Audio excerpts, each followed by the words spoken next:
नमस्कार, मैं हूं मनोज्ञा लोईवाल और आप देख रहे हैं एनडीटीवी इंडिया, भारत का विश्वास। और मेरे साथ देख रहा है इंडिया। आज दिल्ली में बीजेपी के राष्ट्रीय मुख्यालय में सियासी राष्ट्रवाद और चुनावी चक्रव्यूह का एक ऐसा ब्लूप्रिंट तैयार हुआ है जिसकी गूंज कश्मीर से लेकर कन्याकुमारी तक सुनाई देने वाली है। बीजेपी के नए राष्ट्रीय अध्यक्ष नितिन नवीन की कप्तानी में आज टीम नवीन की पहली औपचारिक बैठक हुई है।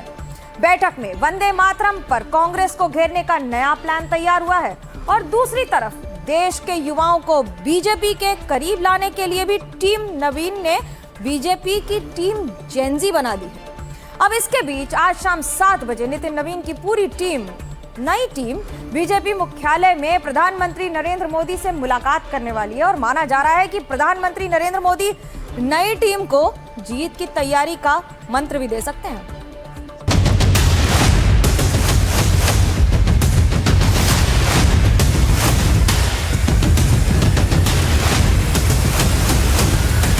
नया जो कामकाज है सामने, उसके बारे में सब डिस्कशन हुआ। विभिन्न प्रकार की जो कार्यक्रम तय हो रहे हैं उस रूपरेखा को लेकर आज पूरी रात तक की बैठक है। ये तो केवल परिचय का मीटिंग था। जेनजी के साथ है और सारे वर्ग के साथ लगातार संपर्क में रहे और उनसे बातचीत के लिए एक मार्गदर्शन लगा।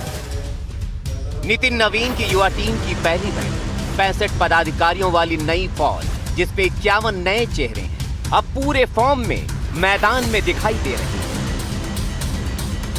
और पहली ही बैठक में राज्यों के विधानसभा चुनाव, बूथ लेवल पर कार्यकर्ताओं की नई घेराबंदी और मोदी सरकार की नीतियों को घर घर तक पहुंचाने का खाका खींचा गया।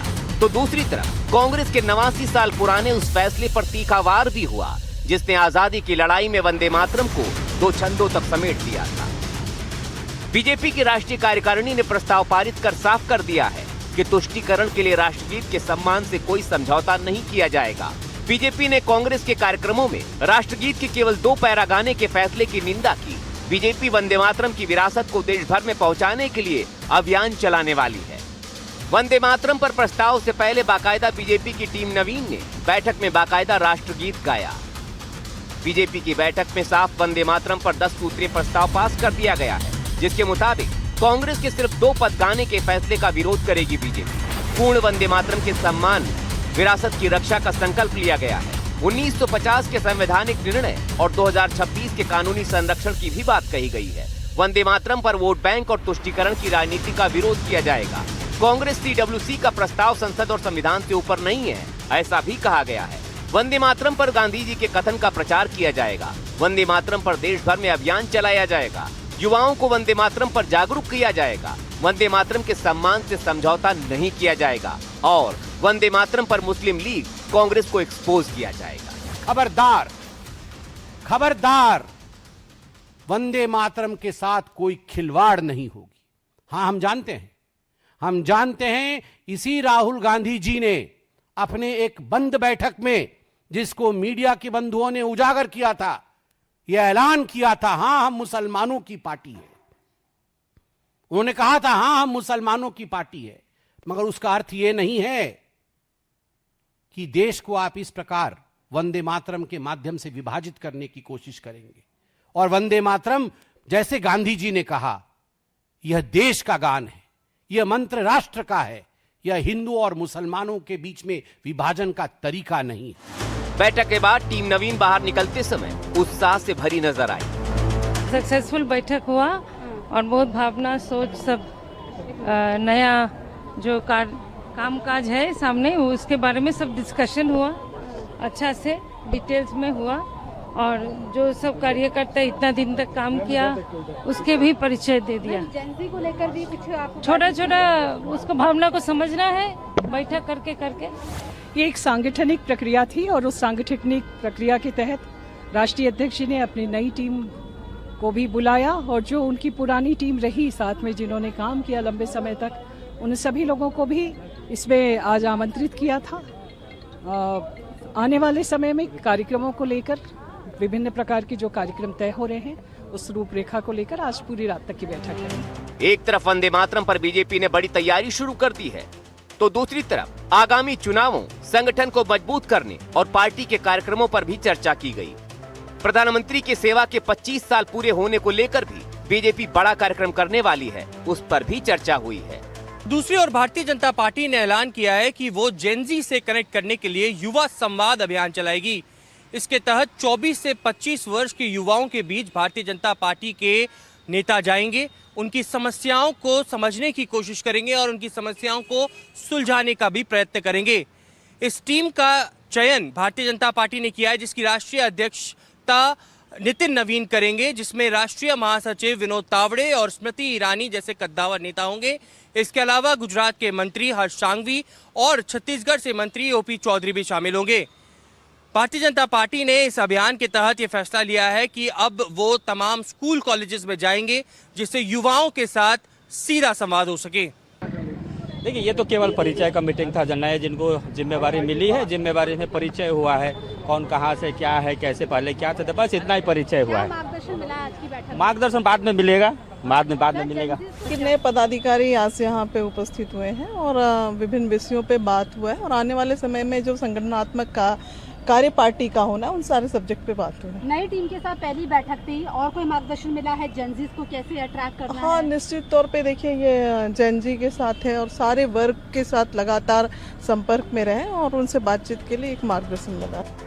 बीजेपी की इस नई 65 सदस्यीय फौज ने पहली बैठक से अपने इरादे जाहिर कर दिए हैं कि 2026 और आगे की सियासी लड़ाई में पार्टी न तो संगठन के मोर्चे पर ढिलाई बरतने वाली है और न ही वैचारिक पिच पर कोई समझौता करने वाली है।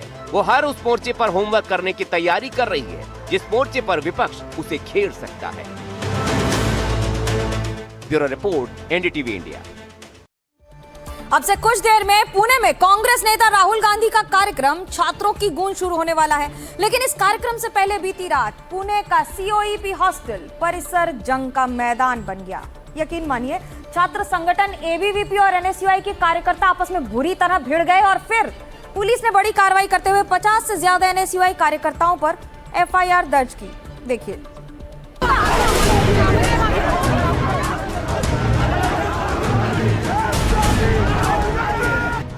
एक दूसरे की तरफ दौड़ता युवाओं का हुजूम,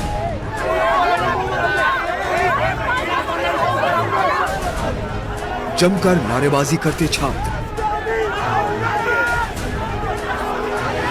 हर तरफ चीखने चिल्लाने की आवाजें।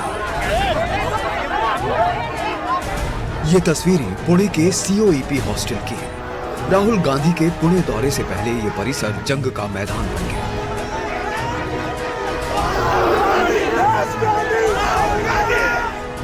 एनएसयूआई और एबीवीपी के गुट आमने सामने आ गए। एक गुट हॉस्टल के गेट के अंदर और दूसरा बाहर, और बीच में पुलिस बीच बचाव की कोशिश करती दिख रही है, लेकिन भीड़ काबू में नहीं आती दिख रही। गेट के पास खड़े सुरक्षाकर्मी और कुछ छात्र खुद को बचाने के लिए इधर उधर भाग रहे हैं।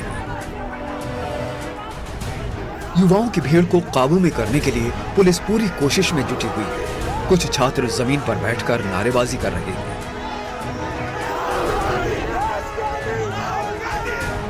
कॉलेज का सुरक्षा घेरा पूरी तरह टूट चुका है।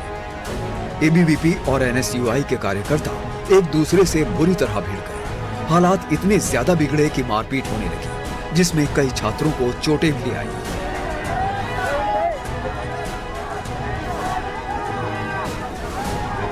बवाल की खबर मिलते ही पुणे पुलिस की भारी टीम मौके पर पहुंची। पुलिस ने लाठियां भांजकर उपद्रव कर रहे छात्रों को खदेड़ा। चारों तरफ टूटी कुर्सियां और फटे बैनर गवाही दे रहे थे कि ये भिड़ंत कितनी बड़ी थी।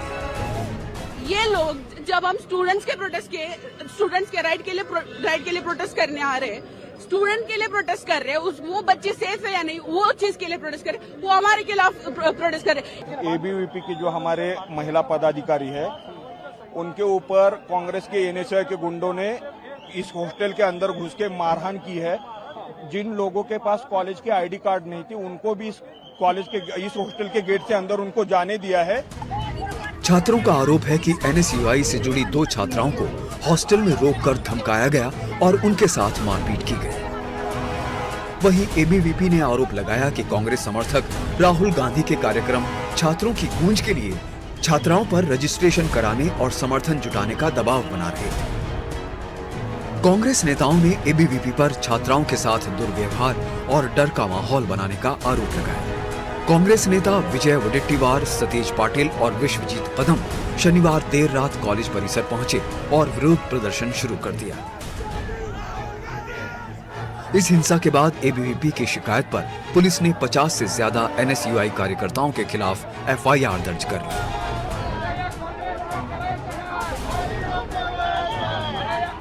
हालात को काबू करने के लिए कई छात्रों को हिरासत में लिया गया और पूरे घटनाक्रम की जांच शुरू कर दी गई। राहुल गांधी के कार्यक्रम को ध्यान में रखते हुए पूरे इलाके को पुलिस छावनी में बदल दिया गया है। चप्पे चप्पे पर सुरक्षा सख्त है ताकि फिर से कोई बवाल न हो।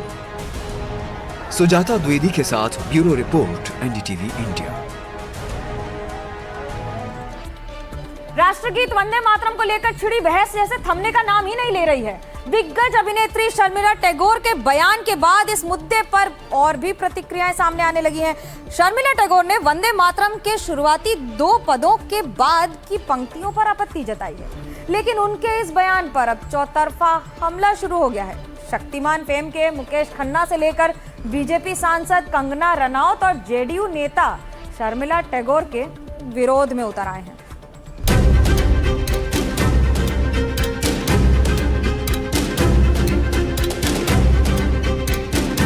वंदे मातरम और गर्माता विवाद। पहले राजनीतिक पार्टियों की बयानबाजियां शुरू हुई, कांग्रेस बनाम बीजेपी हुआ और फिर इस विवाद में फिल्मी हस्तियां भी कूद गई हैं। विवादों की शुरुआत हुई अभिनेत्री शर्मिला टैगोर के बयान से, जिसमें उन्होंने कहा कि वंदे मातरम के पहले 2 पदों के आगे गाना देश विरोधी नहीं है, क्योंकि आगे के पदों में देवी दुर्गा की आराधना है जो हर धर्म के लिए स्वीकार्य नहीं हो सकती। मेरा पॉइंट ऑफ व्यू है कि यहाँ पे काफ़ी रिलीजन के लोग रहते हैं, मजहब के लोग रहते हैं जो एक गॉड में विश्वास करते हैं, single God, not many God's. और वंदे मातरम के जो स्टैंजा है वो वंदना करते हैं मेनी गॉड्स। आप पढ़ेंगे उसको तो आपको पता चलेगा, उसमें all the gods are mentioned by name. तो वो जो एक रिलीजन में विश्वास करते हैं उनके लिए मुश्किल है कहना कि वंदे काली, वंदे दुर्गा, वंदे, मुश्किल है। तो इसीलिए अगर इंडिया में जितने रिलीजन के लोग हैं उसको अगर हम इकट्ठा साथ लेके चले तो पहला 2 stanza is very good. Sharmila Tagore के इस तर्क पर बाकी कलाकारों के भी बयान आने लगे। शर्मिला टैगोर के इस बयान का तेजी से विरोध होने लगा। शक्तिमान और भीष्म पितामह के नाम से घर घर में मशहूर अभिनेता मुकेश खन्ना ने कहा कि हिंदू धर्म को केवल देवी देवताओं और मूर्तियों तक सीमित समझने की भूल ना करें। स्टेटमेंट किसी और हमारी सीनियर एक्ट्रेस ने भी दे दिया है कि एक वर्ग जो है वो एक ही ईश्वर को मानता है, वो ऐसे धर्म को नहीं मानेगा जिसके अंदर बहुत सारे ईश्वर। अरे साहब, हिंदू में बहुत सारे ईश्वर नहीं है। हिंदुओं में सिर्फ एक भगवान है जिसका कोई रूप नहीं है, निराकार बोलते हैं उसको। मुकेश खन्ना ने इस मामले पर कांग्रेस को भी आड़े हाथों लिया। 70 सालों से जो उन्होंने किया है, उन्होंने एक वर्ग को खुश करने के लिए कि हम किसी के सामने नहीं झुकते, इसीलिए हम जो है वंदे मातरम नहीं पास करेंगे, हम जनगण मन को चलाएंगे। मुकेश खन्ना से पहले अभिनेत्री बीजेपी सांसद कंगना रनौत ने भी शर्मिला टैगोर के बयान को गलत ठहराया था।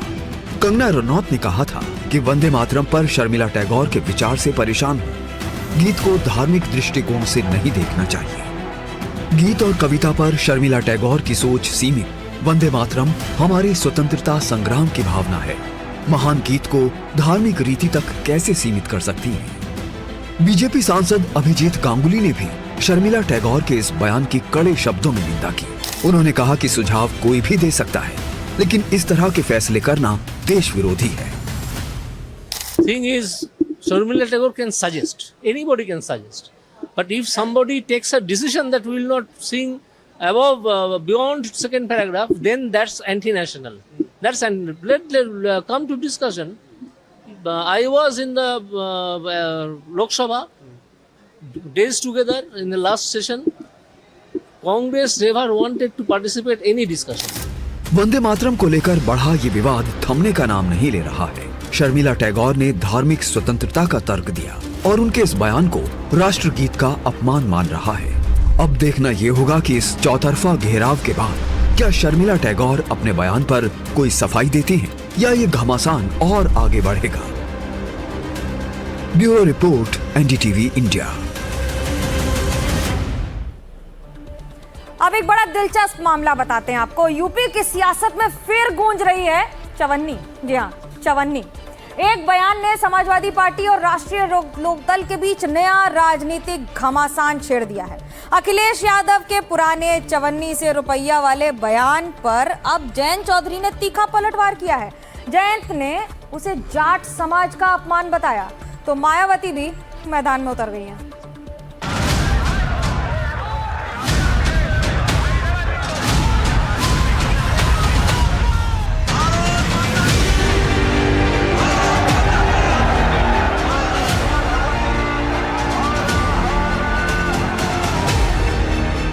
उत्तर प्रदेश की सियासत में जब लफ्जों के तीर चलते हैं तो निशाने सिर्फ वर्तमान पर नहीं बल्कि अतीत के पुराने गठबंधनों और सियासी वजूद पर भी लगते हैं। समाजवादी मुखिया अखिलेश यादव का पूर्व सहयोगी आरएलडी अध्यक्ष जयंत चौधरी पर कसा गया चवन्नी वाला तंज बैकफायर होता दिख रहा है, सियासी बवंडर में बदलता दिख रहा है। एक बार फिर वो बयान आपको सुनना चाहिए। जाने कहां से आ गए थे गठबंधन वाले। हम लोगों ने चवन्नी का रुपया बना दिया तब भी हमें छोड़ के चले गए। मैं कोई चवन्नी हूं तो ऐसे करके मैं पलट जाऊंगा। ये फैसले में अकेले नहीं रहता, बंद कमरे में नहीं रहता, बहुत सोच विचार करके हमने फैसला किया। चवन्नी पर उठा ये जुबानी तंज वाला विवाद अब विवादों का रुपया बनकर उछल रहा है। जयंत चौधरी ने अखिलेश की तंज को चौधराहट के खिलाफ हथियार बना दिया है। उसे जाट समाज के अपमान से जोड़ दिया। जयंत चौधरी ने सोशल मीडिया पर लंबा चौड़ा पोस्ट लिखकर अखिलेश यादव पर सीधा निशाना साधा। जयंत ने लिखा, सियासत की जंग में कुछ सस्ते लफ्ज ही बोलने थे तो मेरा नाम लेकर बोल देते। जाट समाज पर निशाना साधना और ये कहना कि हमने एबीसीडी सिखाई, यह अहंकार मैं करीब से देख चुका हूँ। ऐसा रवैया सिर्फ पतन की ओर ले जाता है। नेता ने हुंकार भरी तो राष्ट्रीय लोकदल का पूरा कुनबा जुबानी सियासी हमले के लिए सियासत के मैदान में उतर आया। साफ कह दिया है, चौधरी चरण सिंह की विरासत और जाट सम्मान के खिलाफ बर्दाश्त नहीं होगा खिलवाड़। अखिलेश यादव जी माननीय जयंत चौधरी जी पर ओछी टिप्पणी करते हुए आप चौधरी परिवार का अपमान करने की कोशिश कर रहे हैं और उसके साथ ही आप पूरे जाट समाज को एबीसीडी सिखाने का दम्भ भर रहे हैं। जाट समाज वीरता, स्वाभिमान, मेहनत, त्याग, किसान का संरक्षण है और ऐसे समाज को आप अपमानित कर रहे हैं। चौधरी चरण सिंह जी ने मुलायम सिंह जी को नेताजी बनाने का काम किया और आज आप पूरे समाज को कटघरे में खड़ा कर रहे हैं। यह अत्यंत दुर्भाग्यपूर्ण और दोषपूर्ण मानसिकता को दर्शाता है। आपका जिससे गठबंधन हुआ आपने उसको अपमानित करने का काम किया। 2017 में कांग्रेस के साथ आपका गठबंधन हुआ, कांग्रेस ने कहा कि आप उसका फोन नहीं उठा रहे हैं। उसके बाद 2019 में बीएसपी के साथ आपका गठबंधन होता है और आपको बीएसपी छोड़ के चली जाती है। 2022 में ओम प्रकाश राजभर जी राष्ट्रीय लोकदल आपके साथ थे, आप में अपमानित करने की कोशिश की। अपना चरित्र आप नहीं देख रहे हैं। इससे पहले भी चवन्नी वाले बयान पर अखिलेश ने एक और तंज कसा था। पुरानी बात याद दिलाई, कहा था पुरानी बात याद दिला दो, फायदे की बात कर दो, तब भी बुरा मान जाते। मैं अगर कुछ कहूँ तो उसमें भी नाराजगी है, कोई पुरानी बात याद दिला दूं तो ये भी बुरा लगता है। और मैं ये कहूँ कि अब आपको ज्यादा सीटें मिलने वाली हैं, वो भी बुरा लग रहा है।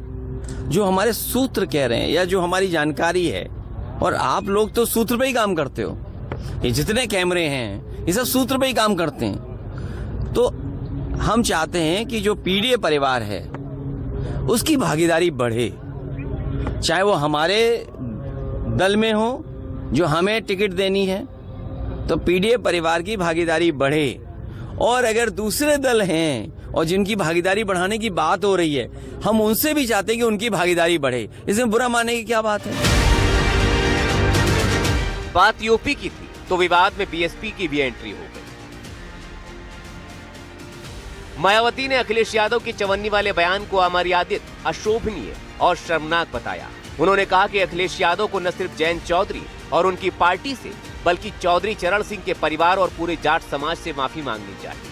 मायावती ने अपने बयान में 1993 के समाजवादी पार्टी बसपा गठबंधन और 1995 के चर्चित गेस्ट हाउस कांड का भी जिक्र किया। यानी चवन्नी वाले बयान का राजनीतिक असर अब वर्तमान से निकलकर अतीत के पुराने जख्मों तक पहुंच गया है।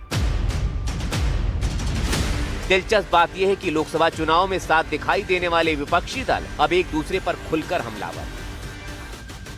ऐसे में यूपी की राजनीति में चवन्नी अब सिर्फ एक शब्द नहीं है, बल्कि अहंकार बनाम सम्मान, सहयोगी बनाम प्रतिद्वंदी और पुराने रिश्तों बनाम नई सियासत की लड़ाई भी बन चुका है। यूपी की सियासत का ये नया टकराव आगे क्या मोड़ लेता है, नजरें अब इस पर सबकी टिकी हुई है। एनडीटीवी के लिए ब्यूरो रिपोर्ट, एनडीटीवी इंडिया। तो उत्तर प्रदेश की राजनीति में एक सवाल यह भी बन जाएगा कि क्या 4 चवन्नी मिलकर 1 रुपया बनेगा इस चुनाव में या नहीं। लेकिन उत्तर प्रदेश में चुनावी बिसात बिछने से पहले ही बयानबाजियों का दौर शुरू हो गया है। समाजवादी प्रमुख अखिलेश यादव का सबसे बड़ा राजनीतिक फॉर्मूला पीडीए यानी पिछड़ा दलित अल्पसंख्यक इस समय उत्तर प्रदेश की राजनीति के केंद्र में है।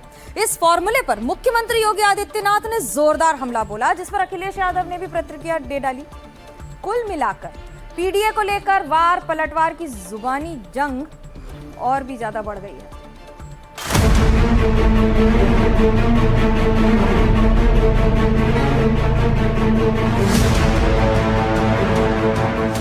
इस वक्त यूपी की राजनीति में पीडीए फॉर्मूले पर सियासत गरमाई हुई है। जब बाराबंकी में हंसराज वर्मा हत्याकांड हुआ तो इलाके में कुर्मी बनाम यादव हो गया, क्योंकि हंसराज वर्मा कुर्मी समाज से थे और आरोपी पक्ष यादव समाज से।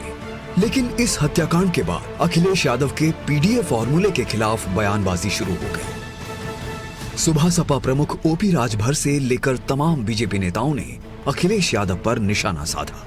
सवाल उठाया कि कुछ मामलों में अखिलेश चुप्पी साधे क्यों बैठे रहते हैं। जब आरोपी यादव होता है तो अखिलेश क्यों कुछ नहीं बोलते हैं। कुर्मी समाज पर हमला होता है तो अखिलेश का पीडीए फॉर्मूला कहां चला जाता है। इन बयानबाजियों के दौर से यूपी में सियासत गरमाई रही और जब यूपी के मुख्यमंत्री योगी आदित्यनाथ ने भी अखिलेश यादव के पीडीए पर जमकर निशाना साधा तो सपा की तरफ से भी खूब पलटवार हुआ। मौका था लखनऊ में पूर्व मुख्यमंत्री कल्याण सिंह की पुण्यतिथि के कार्यक्रम का। सीएम योगी ने इस दौरान सपा नेताओं पर गिरगिट की तरह रंग बदलने का आरोप लगाया। योगी ने कहा कि पहले इनके लिए पीडीए में पी का मतलब पिछड़ा था, फिर चुनावी फायदे के लिए ये पंडित हो गया और जिस तरह से ये लोग रंग बदलते हैं कोई भरोसा नहीं कि ये लोग एक दिन पी का मतलब पाकिस्तान भी कर दें। क्रिकेट की तरह रंग बदलने वाले लोग कैसे परिभाषा करते हैं। पी की परिभाषा पहले पिछड़े से, फिर पी की परिभाषा पंडित से, और आप देखना एक दिन वे पी की परिभाषा पाकिस्तान से भी कर देंगे। योगी आदित्यनाथ के इस बयान के बाद सपा प्रमुख अखिलेश यादव ने भी इस पर पलटवार करते हुए कहा कि बीजेपी का मतलब भाग जा पाकिस्तान। जो लोग पीडीए से डर गए हैं वो पीडीए का नाम बदल रहे हैं। और मेरे साथी ने जो पूछा है कि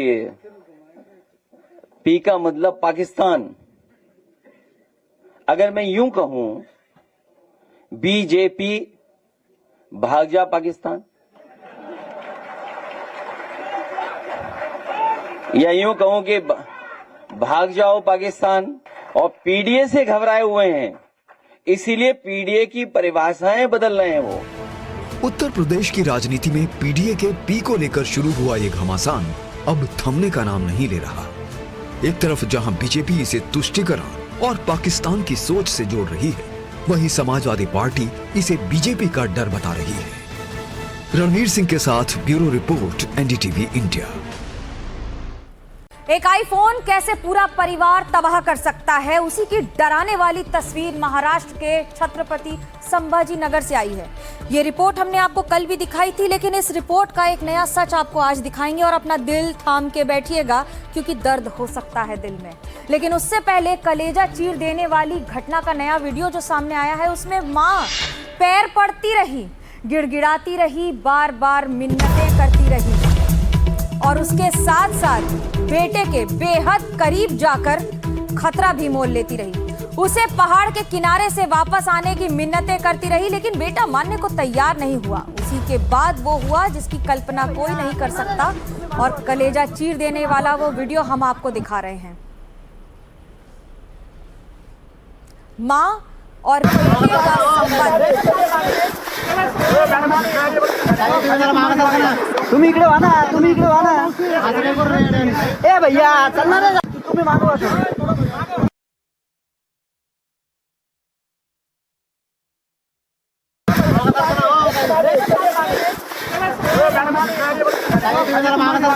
तुम्ही इकडे वा ना, तुम्ही इकडे वा ना।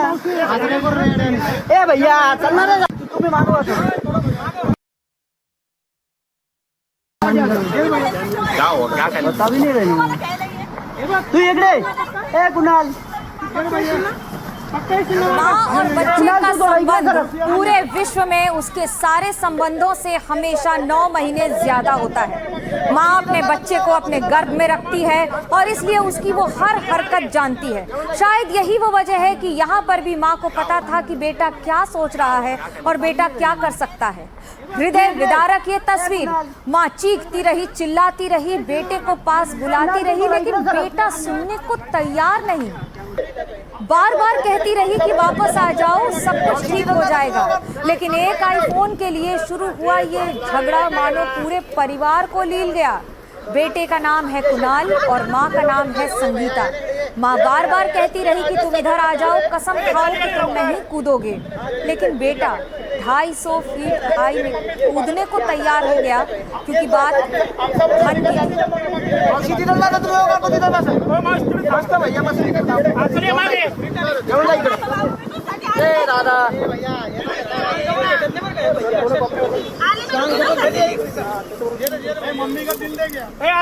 माँ झुककर हाथ जोड़कर समझाती रही, माँ पुकारती रही, चिल्लाती रही, बेटा वापस लौट आओ। लेकिन बेटा जिद पर अड़ा रहा। कह रहा था आईफोन की किस्त नहीं भरी जा रही है, अब जीवन में कुछ बचा नहीं है। तो माँ कहती है बेटा मान जाओ, सब ठीक हो जाएगा, हम सब कर देंगे। लेकिन बेटा यही करता रहा और कहता रहा कि कुछ सहा नहीं जा रहा है। और इसी मान मुलव्वल के बीच वो हुआ जिसकी कल्पना कोई कर भी नहीं सकता और बेटा कूद गया। आप जरा कल्पना कीजिए, एक माँ और बेटा दोनों एक आईफोन पर लड़ रहे हैं। ये कलयुग की तस्वीर ही हो सकती है जिसमें माँ चीखे चिल्लाए और बेटा उसे सुने भी नहीं।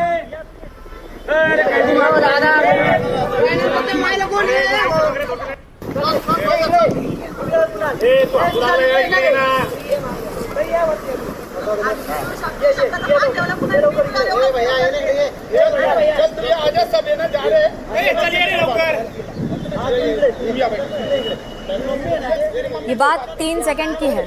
आप जरा कल्पना कीजिए कि 3 सेकंड में एक आईफोन की जिद पर पूरा परिवार खत्म हो गया। सोचते हैं कि 3 सेकंड में क्या हो सकता है, एक हंसता खेलता परिवार खत्म हो सकता है। ये उसकी वानगी है, ये उसकी तस्वीर है। मम्मी का दिल दे गया। यार ये ना भैया, चलिए तू चलिए। ओ दादा, अरे मम्मी लोगों ने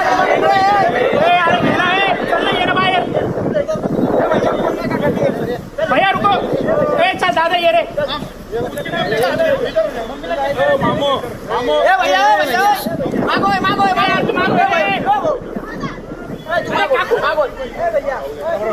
मांगो मांगो मांगो मांगो भैया ऐक ना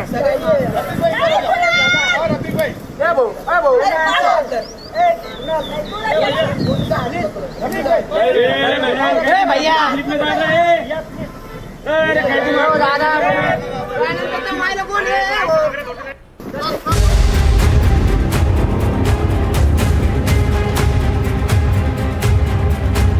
देखने वालों की सांसें अटक गई। ऐसी आवाज आई जो कलेजा फाड़ दे।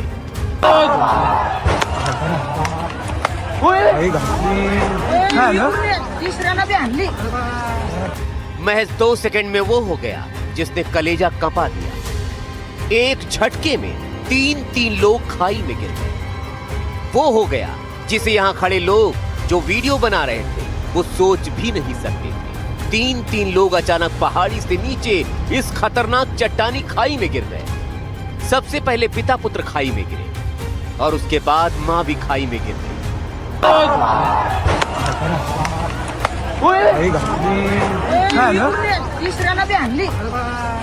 लेकिन क्यों, आखिर क्या हुआ?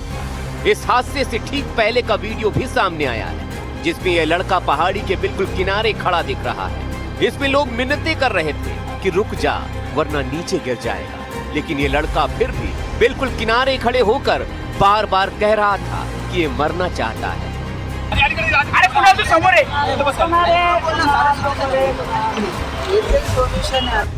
माँ पिता आसपास सब कोई समझा रहे थे, नीचे से लेकर ऊपर तक चारों तरफ लोगों के कैमरे ऑन थे, लोग भी समझा रहे थे, लेकिन किसी को नहीं पता था कि आगे इतनी डरावनी हरकत सामने आने वाली है।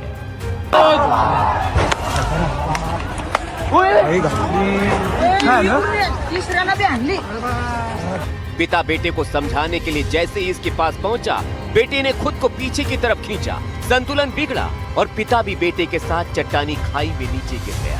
इसे देख वहां खड़ी मां भी नीचे कूद गई। ये सब कुछ छत्रपति संभाजी नगर में वालुज महानगर परिसर में खबड्या पहाड़ के ऊपर हुआ, जहां 18 साल का ये लड़का, जिसका नाम कुणाल बताया जा रहा है, किसी बात से नाराज होकर ये सुसाइड करने पहुंच गया।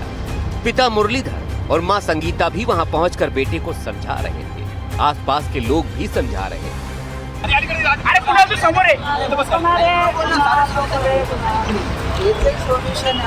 लेकिन ये लड़का मानने को तैयार ही नहीं था, मानो इसके सिर पर मौत सवार थी। सुबह 10 बजे शुरू हुआ ये मौत का ड्रामा करीब 1 बजे तक, यानी 3 घंटे तक चलता रहा। लड़का 3 घंटे इसी जगह पर इसी तरह खड़ा रहा और फिर जो कुछ हुआ वो कलेजा फाड़ देने वाला है।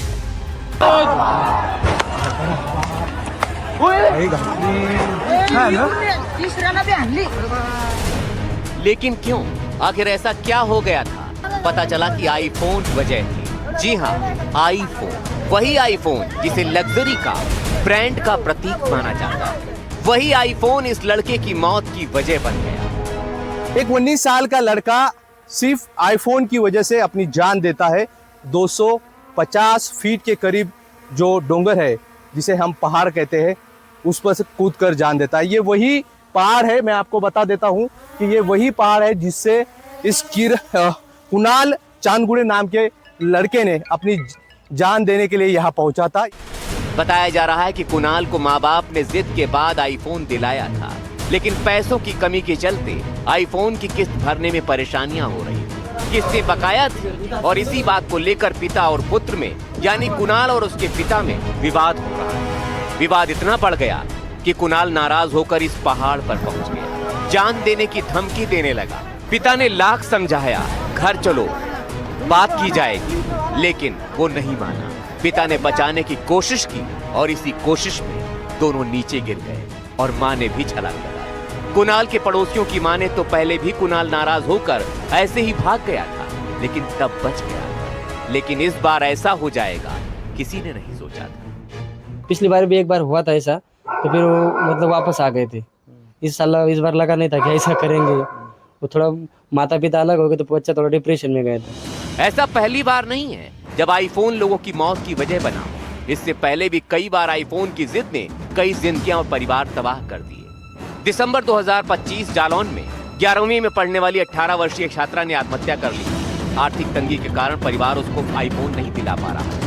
इसी तरह 22 अगस्त 2025 अलीगढ़ में 17 साल के छात्र ने जान दे दी। पिता ने आईफोन खरीदने से इंकार कर दिया। जुलाई 2024 कमोठे महाराष्ट्र 18 साल के लड़के ने घर में तब भी सुसाइड कर लिया। 1.5 लाख रुपए के आईफोन की मांग हुई थी, लेकिन वो पूरी नहीं हुई तो उसने सुसाइड कर लिया। सोचिए, सामान्य परिवार जिसने बच्चे के कहने पर किस्तों में आईफोन तो दिला दी, लेकिन उसे भरने के लिए पैसों की कमी पूरे परिवार पर भारी पड़ गई। ऐसे शौक का भला क्या फायदा जो परिवार और जिंदगी पर भारी पड़ जाए, मुसीबत में डाल दे। छत्रपति संभाजी नगर से मोहसिन शेख के साथ ब्यूरो रिपोर्ट, एनडीटीवी इंडिया।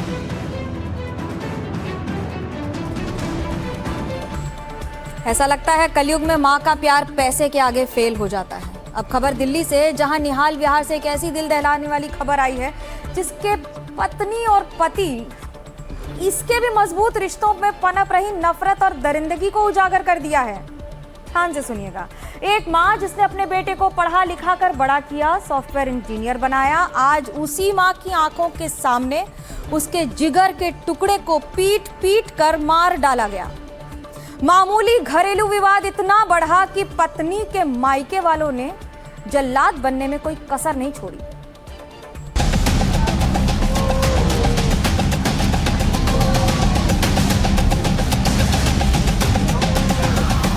पानी का गिलास देने गई, उन्हें मेरा छोरा दाब लिया, बेड के ऊपर गिर गया, उसका गिट्टी गोट थी, उसके पेट में लात घुसे मारे, अरे के बच्चा था। ये वो माँ है जिसके बेटे को उसी के सामने जान से मार डाला गया। जिन रिश्तेदारों को वो अपना समझकर पानी देने के लिए गई, वही उनके बेटे को बुरी तरह पीट रहे थे। एक पति पत्नी का छोटा सा विवाद इतना बढ़ा कि पत्नी के भाइयों ने अपने जीजा को पीट पीट कर मार डाला। 31 साल का विनय गुप्ता नोएडा की एडोब कंपनी में लाखों के पैकेज पर काम करने वाला एक होनहार इंजीनियर, जिसके घर में अभी सिर्फ 4 महीने पहले ही जुड़वा बच्चों की किलकारियां गूंजी थीं। लेकिन किसी को नहीं पता था कि जिस घर में खुशियां आई थीं, वहां मौत का ऐसा तांडव होगा। शुक्रवार की सुबह पति पत्नी के बीच एक मामूली सी बहस हुई। गुस्साई पत्नी रेखा ने फोन करके अपने मायके वालों को बुला लिया। सुबह करीब 11 बजे जब लड़की के परिवार से 6-7 लोग बातचीत करने के बहाने विनय के घर पहुंचे तो इरादे कुछ और ही थे।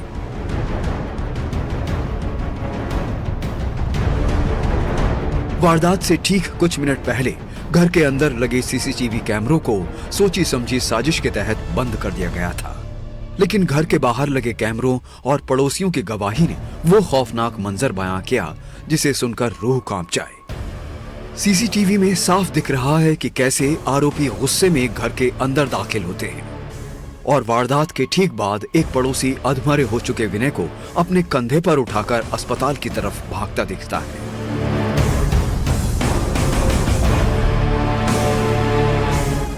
ये वारदात से पहले की सीसीटीवी फुटेज है। लाल कपड़ों में रेखा यानी मृतक की पत्नी है, काले कपड़ों में मृतक की भाभी है और फिर गाड़ी से उतरते हैं रेखा के दोनों भाई। और अब वारदात के बाद की सीसीटीवी फुटेज देखिए। एक पड़ोसी अधमरे विनय गुप्ता को लेकर आ रहा है।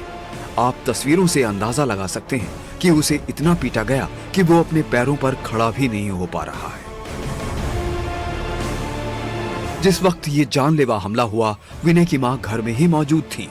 वो मेहमानों के लिए पानी और चाय का इंतजाम करने नीचे गई थी, लेकिन जैसे ही वो कमरे में लौटी, उनके पैरों तले जमीन खिसक गई। उनके सामने उनके बेटे को बेरहमी से पीटा जा रहा था। मैं कहा बेटा ऐसी चलाते ला पानी दे।